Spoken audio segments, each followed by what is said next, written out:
बहनों को मेरा प्रणाम। पहली कक्षा में हमने कोशिका के बारे में पढ़ा था। आज हम पादप कोशिका और जंतु कोशिका के में अंतर पढ़ेंगे। पहला अंतर है, पादप कोशिका में कोशिका भित्ति उपस्थित होती है।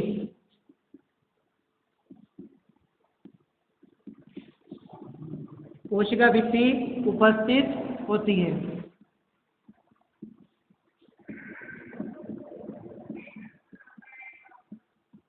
जबकि जंतु कोशिका में कोशिका भित्ति अनुपस्थित, यानी इसमें कोशिका भित्ति नहीं पाई जाती।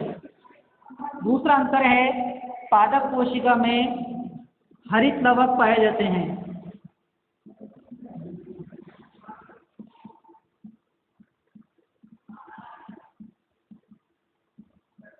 जबकि जंतु कोशिका में हरित लवक नहीं पाए जाते। तीसरा अंतर, पादप कोशिका में तारक काय अनुपस्थित होता है, जबकि जंतु कोशिका में तारक काय उपस्थित होता है। पादप कोशिका में रिक्तिका बड़ी होती है,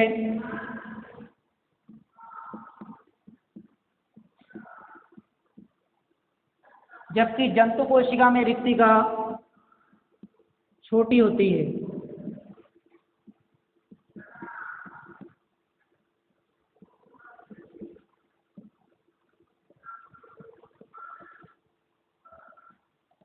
पादप कोशिका में संचित भोजन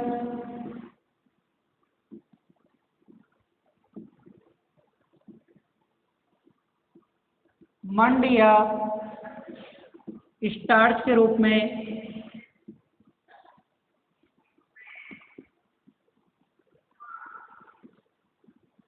संग्रहित होता है,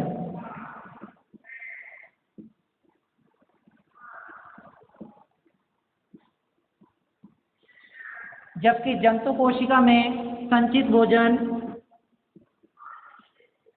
ग्लाइकोजन के रूप में रहता है।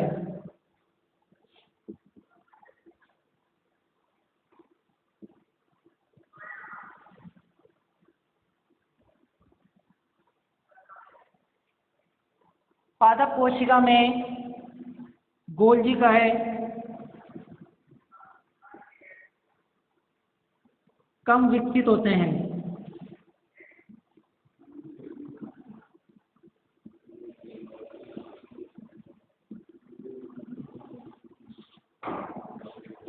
जबकि जंतु कोशिका में गोल्जी काय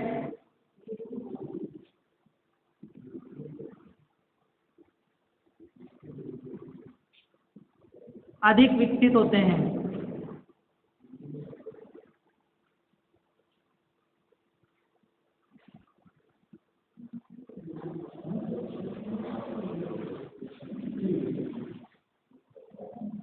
अगला अंतर है, पादप कोशिका में लाइसोसोम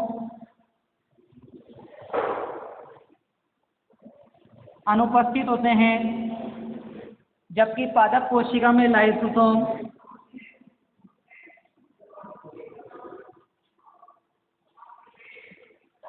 उपस्थित होते हैं। इस प्रकार से हमने पादप कोशिका और जंतु कोशिका में अंतर पढ़ा।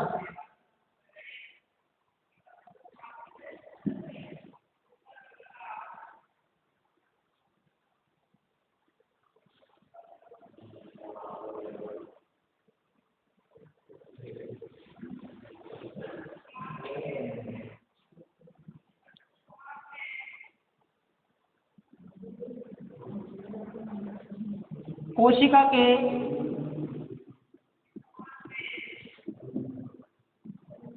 प्रमुख घटक में 3 प्रमुख घटक हैं। पहला घटक होता है कोशिका झिल्ली। कोशिका झिल्ली, जिसे हम प्लाज्मा झिल्ली भी कहते हैं।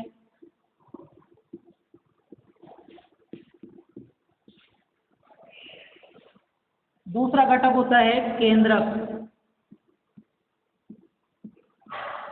और तीसरा घटक है इसमें कोशिका द्रव्य।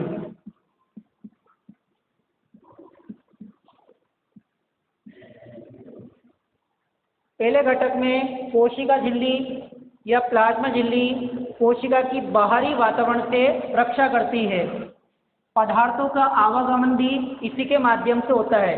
इस कारण प्लाज्मा झिल्ली को हम अर्धपारगम्य झिल्ली भी कहते हैं। अर्धपारगम्य झिल्ली, या इसको हम कह सकते हैं वर्णनात्मक पारगम्य झिल्ली।